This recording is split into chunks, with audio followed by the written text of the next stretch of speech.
अस्सलाम वालेकुम नाज़रीन, आप सब देख रहे हैं डेली पाकिस्तान और मैं हूं आपकी मेज़बान नूर अमान अल्लाह।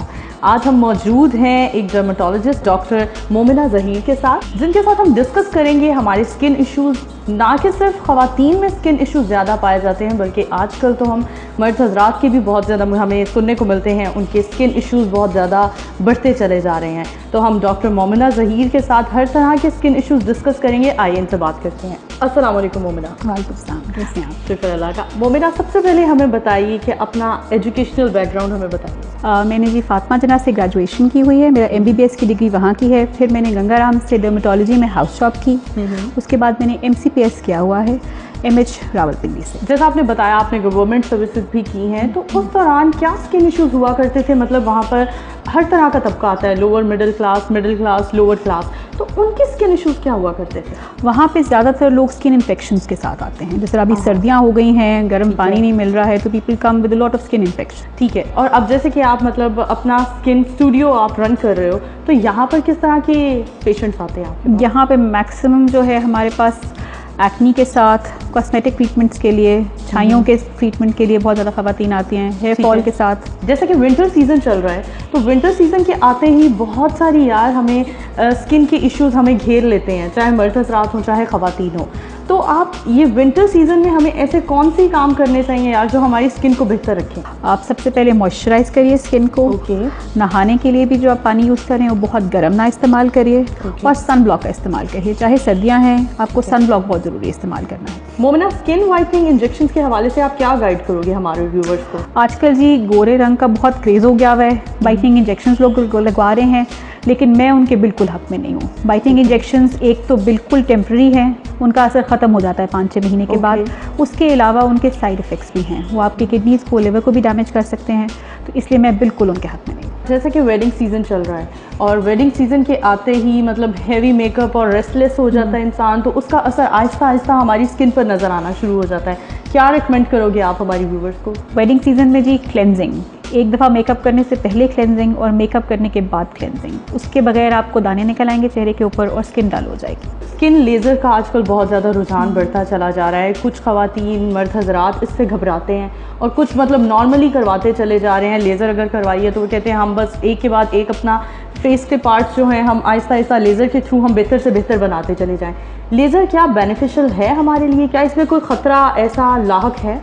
लेज़र हेयर रिमूवल के साथ ही कोई इस किस्म का खतरा लाहक नहीं है, अगर आपका डॉक्टर एहतियात से मशीन इस्तेमाल कर रहा है, क्योंकि सबसे कॉमन जो उसके साथ मसला हो सकता है वो आपकी स्किन जल सकती है। तो अगर आपका डॉक्टर एहतियात से इस्तेमाल कर रहा है और आपको उन्होंने बता दिया हुआ है 100% बाल कोई आपके ख़त्म नहीं कर सकता, 70 से 80% तक बाल जा सकते हैं। अगर आपसे कोई ये वादा कर रहा है कि 100% बाल चले जाएंगे तो वो आपके साथ ज्यादती कर रहे हैं। ठीक है। अगर हम स्कार्स के लिए मतलब हम लेज़र करवाना चाहते हैं तो उसका क्या?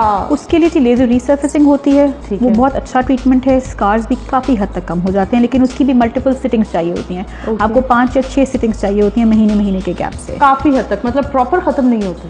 100% नहीं जाते। 100% स्किन या इट डिपेंड्स ऑन स्कार्स, मतलब ये डिपेंड करता है स्कार की गहराई पे है। जिनके स्कार की गहराई कम है वो तो बहुत अच्छी स्किन स्मूथ हो जाती है, जिनके स्कार्स बहुत गहरे हैं वो 100% तक नहीं जाते। जैसे कि मोमिना, आप बहुत अच्छा स्किन स्टूडियो आप रन कर रहे हो DHA फेज़ 5 में, यहाँ पर कौन कौन सी फैसिलिटीज़ प्रोवाइड है? यहाँ पे हम लेज़र हेयर रिमूवल कर रहे हैं, यहाँ पे हम स्कार्स का ट्रीटमेंट भी कर रहे हैं, बोटॉक्स फिलर्स भी कर रहे हैं जो शौकीन ख़वातीन हैं उनके लिए, और उसके अलावा हम हाइड्रोफेशियल कर रहे हैं। फेशियल्स वैसे भी एस्थेटिशियन है हमारे पास, वो फेशियल्स करती हैं, माइक्रोडर्माब्रेशन कर रहे हैं, हाइड्रोफेशियल कर रहे हैं, हर किस्म की फैसिलिटीज़ हम। What kind of facial? मतलब हम बाहर भी बहुत सारे ऐसे पार्लर्स हैं, सैलून्स हैं जहाँ से हम फेशियल्स करवाते हैं। आपके फेशियल्स में और उनके फेशियल्स में क्या डिफरेंट है? हमारे जो बेसिक मशीन्स वाले फेशियल्स हैं जी, वो उसमें हाइड्रोफेशियल है और फोटो फेशियल है। They are done with the help of machines. उसके बाद हमारे पास एस्थेटिशियन अवेलेबल हैं, वो रेगुलर फेशियल्स करती हैं, लेकिन वो ब्रांड्स के, डर्मेलॉजिका के और MCCM के ब्रांडेड फेशियल्स करती हैं। कम से कम ये आपको गारंटी होगी कि वो आपकी स्किन जलाएंगी नहीं और आपको ख़राब प्रोडक्ट नहीं लगाएंगी फेस पे। मोमिना, आजकल रुझान हमारी मिडिल क्लास और लोअर क्लास में, एलीट क्लास में भी ऐसा है, लेकिन मिडिल और लोअर क्लास में बहुत ज़्यादा इसका रुझान बढ़ता चला जा रहा है। वाइटनिंग क्रीम्स, जो लोकल वाइटनिंग क्रीम्स हैं, और इवन कि हमें बड़े बड़े स्टोर्स पर, बड़े बड़े ब्रांडेड स्टोर्स पर भी हमें देखने को मिल रही हैं। इनके बारे में क्या कहोगी, किस तरह से हमारी स्किन को डिस्ट्रॉय कर रहे हैं? वाइटनिंग क्रीम जी बिल्कुल स्किन को डैमेज कर रहे हैं। मेरे तो नज़दीक ये बिल्कुल ज़्यादती है लोगों के साथ। आपकी स्किन को पतला कर रहे हैं, चेहरे पे बाल आ जाते हैं, एक परमानेंट अगर आप देखें तो चीक सुर्ख हो जाते हैं। Exactly. So, इसलिए वाइटनिंग क्रीम जो है वो बहुत डैमेज कर रही है। उसके अंदर स्टीरॉइड्स हैं, मरकरी हैं, ज़्यादातर बैन हो जाती हैं, उसके बाद फिर आना शुरू हो जाती हैं। वाइटनिंग क्रीम्स बिल्कुल इस्तेमाल ना करिए जो कॉमन ब्रांड्स की मिलती है। एक लोअर क्लास पे हमें एक क्रीम बहुत सुनने को मिलती है, 7-8 क्रीमें मिलाकर उसका एक मिक्सचर यूज़ किया जाता है। मतलब ये हम क्वेश्चन इसलिए पूछ रहे हैं क्योंकि हमारे व्यूवर्स की आगाही के लिए बहुत ज़्यादा ज़रूरी है, तो उसका भी हमें आप बताएं। नॉर्मली हमने ऐसा सुना है कि मतलब वो वजह बन रही है स्किन कैंसर की, तो क्या वो 7-8 क्रीमों का एक जो मिक्सचर होता है, नॉर्मली लोग कहते हैं यार 7-8 क्रीमा कठिया असर कर दिया। बिल्कुल नहीं, बिल्कुल असर तो वो बहुत करती हैं। असल में वो करती हैं कि आपके बिल्कुल जिल्द को पतला कर देती हैं। चेहरे पे फिर बाल आने शुरू होते हैं। अचानक तो चेहरा बिल्कुल साफ हो जाएगा 1 महीने 2 महीने बाद, लेकिन उसके बाद साइड इफेक्ट्स आने शुरू होते हैं। जिल्द पतली होना शुरू हो जाती है, बाल आ जाते हैं। वो नहीं इस्तेमाल करनी चाहिए। स्किन कैंसर तो नहीं करता, लेकिन स्किन को इतना डैमेज कर देता है कि उसके बाद सूरज की छुआओं से इट कैन बिकम कैंसरस। बिल्कुल हो सकता है। इटसेल्फ क्रीम तो नहीं करती, हाँ उसके अंदर जो मरकरी है वो कैंसरस ज़रूर है। अब आप ये नहीं बता सकते कि किस क्रीम के अंदर क्या डला हुआ है, बट ये है कि देर ऑल वेरी डेंजरस। तो नहीं, इस्तेमाल नहीं करनी। वाइटनिंग क्रीम्स और मिक्सचर क्रीम्स तो बिल्कुल इस्तेमाल नहीं करनी। वो हमारी स्किन को पूरी तरह से तबाह कर सकती है, बहुत डैमेज कर रही है। बिल्कुल अच्छा खासा तबाह हो चुकी है हमारी स्किन ऑलरेडी। मोमिना, नॉर्मली एक बात हमें सुनने को मिलती है, बहुत ज़्यादा यंग एज में हमें फेशियल नहीं लेना चाहिए, और अगर हमारी रूटीन हो धूप गर्मी मट्टी में घूमना, जैसे कॉलेज हम जाते हैं, कॉलेज में कॉलेज गर्ल्स को बहुत ज़्यादा इश्यूज होते हैं, और उस एज में कहा जाता है बहुत टीन एज में हमें फेशियल नहीं लेना चाहिए, क्या कहना चाहोगे आप इस बारे में?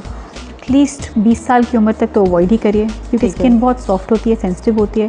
उसके बाद अगर आपकी रिक्वायरमेंट है तो बिल्कुल तब करवा लीजिए, रेगुलर करवाइए। लेकिन आपको इस बात का ध्यान रखना है कि जो वो प्रोडक्ट्स आपके चेहरे पे लगा रहे हैं वो ठीक लगा रहे हैं कि नहीं। जहाँ आप जा रहे हैं वो आपकी स्किन को ख़राब करने वाली प्रोडक्ट्स तो नहीं लगा रहे।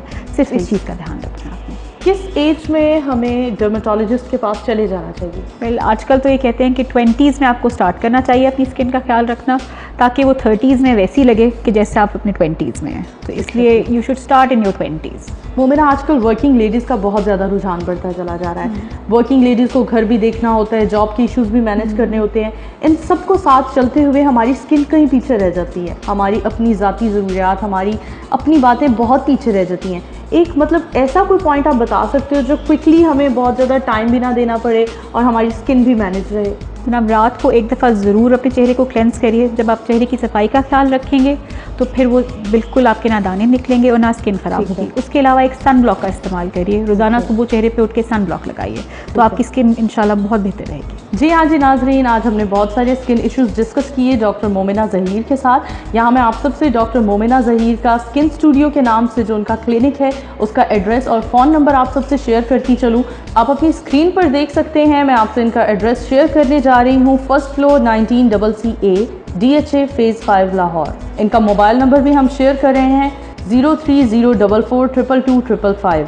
स्किन स्टूडियो के नाम से इनका क्लिनिक मौजूद है DHA फेज़ 5 में, जिसका एड्रेस हमने आप सबसे शेयर किया। यहाँ आप अपनी मेज़बान नूर अमानुल्लाह को इजाज़त दीजिए। लाइक करते रहें, शेयर करते रहें डेली पाकिस्तान। अल्लाह हाफ़िज़।